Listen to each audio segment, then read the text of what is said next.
Hey, good morning, afternoon, evening, whatever. It's about 10:10 Central Standard Time on Thursday, the 25th of April, 2024. Um, Remember, I'm a psychic, so everything is for entertainment purposes only. Do your own research, your own opinions. Um, Yeah, it's look for me on X because I did put a lot of stuff up on Elon's platform this morning that I think many of you would find interesting. Also, down in the box is the full disclaimer and all the other nonsense. So, I'm going to just get going with it, and I'm going to go through the stuff as it as I came across it. So, I may be jumping around a little bit, but hey, Um, yeah, it's because I go through the headlines and do some digging, and then I form my psychic opinion on it and get impressions. So that's how it goes. Yeah, one thing that's hitting the news here in the States is everybody's going batshit crazy about the many states have outlawed um, many procedures that women do need. They're violating women's rights to have complete and confidential health care. Some procedures that are required after a person miscarries or after childbirth, if the placenta is not complete, they have to have a procedure where they basically scrape out any remaining residual in the uterus. Well, that procedure is now illegal in a lot of states, and basic OBGYNs will not perform that, so watch for a lot of deaths from what they used to call childbed fever. Women will develop sepsis, and it's at the fault because of these Bible thumpers that are following a version of the Bible that was rewritten to satisfy the whims of a bisexual king. So, hey, there's a lot of stuff. They have to stop using the other term for termination and just allow women to have complete and confidential health care. Keep the government out of my medical care. It's bad enough that those of us who are on Medicare are constantly bombarded by these crap ass companies that want us on an advantage plan, which is actually developed by the government in order to deny coverage. Yeah, yeah. Advantage plans are there to deny coverage for people who really need it. So, government needs to stay out of our healthcare options. I mean, that Obama nonsense really screwed so much shit up. So it's just crazy. And I'm hoping, yeah, that Donnie gets back in so we can continue to clean up the healthcare policies. And yeah, we see him in court, but it's are forgetting that Billy Boy. Remember Paula Jones? How much did she get? Yeah, Billy Boy had a lot of dalliances outside of the confines of marriage, and so did JFK. Yeah. So it's kind of like the pot calling the kettle black. It's good for a Democrat, but heaven forbid somebody else have flirtations with other idiots, okay? I mean, hey, he's married to Melania and he's staying faithful. But so many other people are upset because so what? Somebody told somebody else, hey, here's some cash to pay you off to stay quiet. In fact, trade unions do it all the time. They push for, if somebody goes up and fights, calls them out on their discrimination, yeah, they toss money and tell them to sign an NDA. And if you trash talk them, Oh, you're fined $35,000 per, yeah, they fine you 35K.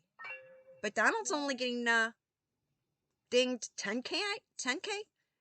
That's some discrimination going on right there. And, well, I did see the news clip. Yeah, Donald did stop by at a construction site before he headed over to the courthouse. And it's becoming more and more known that a lot of guys at a construction site, you've got all the trade unions basically represented. And it turns out the rank and file, the normal membership, is very, very pro Donald. But the union hierarchy, I mean the local presidents and then the big top dogs, they're all supporting supporting Barry Soetoro and hoping for another fourth term of his dictatorship. Well, people, you have to realize and tell people who are in the trade unions that when they signed that stupid paperwork to become a union member so they could keep their job, on the back in fine print was the notification that a portion of their union dues every month would go to support various political candidates. Unions, trade union bosses support the Democrats. It is now time for the lowly rank and file members, the normal members, the guy pounding the nails, driving cross country, the school bus drivers. It's time for all of them to start attending those monthly meetings and demand on the agenda that their union dues go to who they support, not who the top dog union bosses support. If your local area supports a Republican candidate, that's where your dues donation should be going to.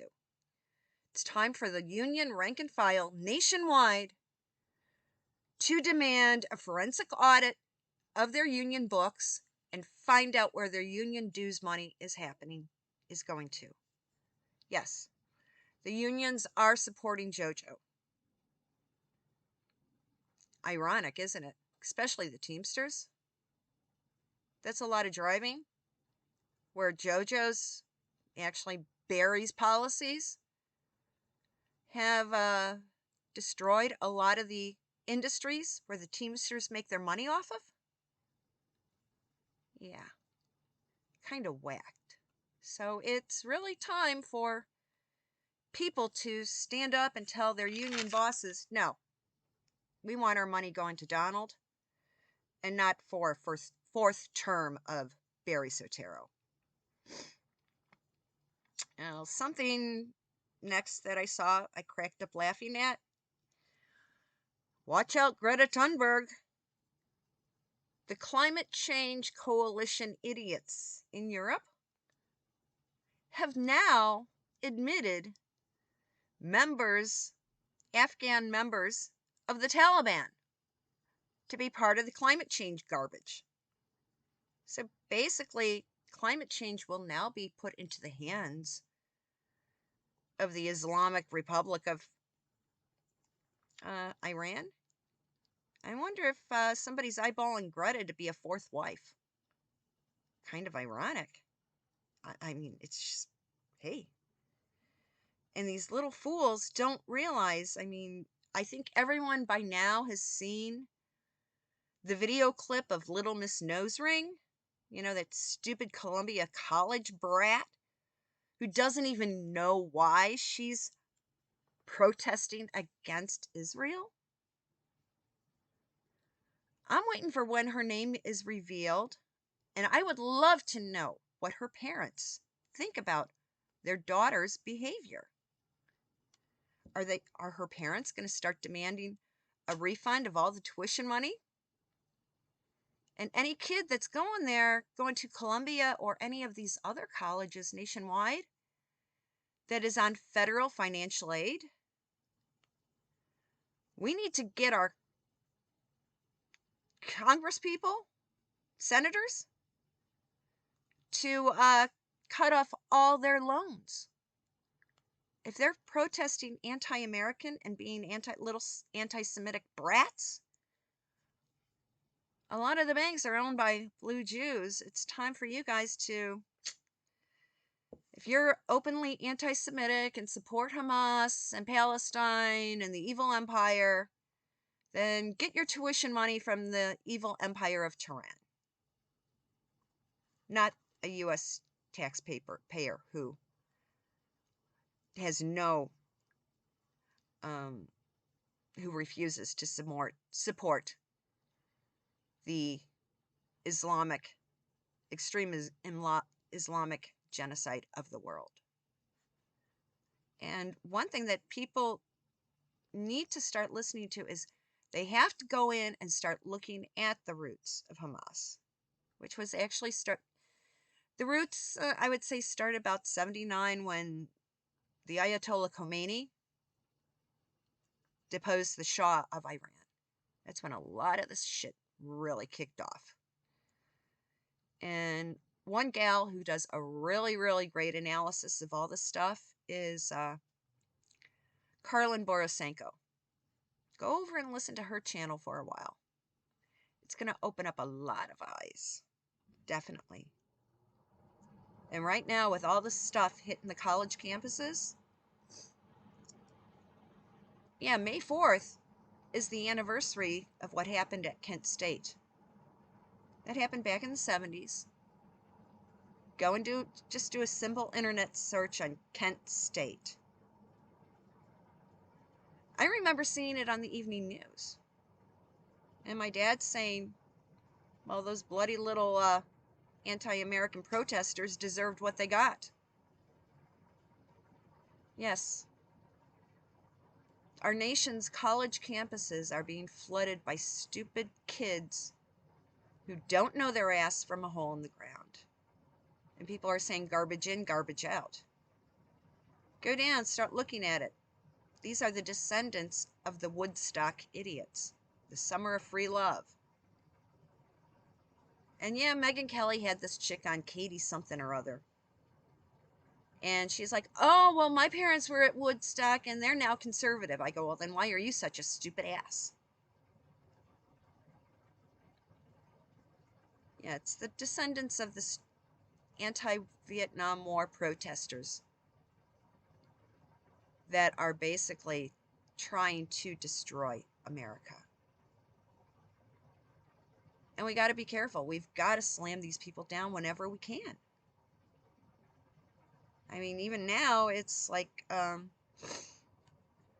right now in Portugal, they're celebrating the, what they call the Carnation Revolution. Yeah, Portugal from about the World War II era till the early 70s was under a dictatorship. And the one and only time I was ever in Portugal, it was in Lisbon. I'd say it was about 1972. Yeah. Getting off the plane, my dad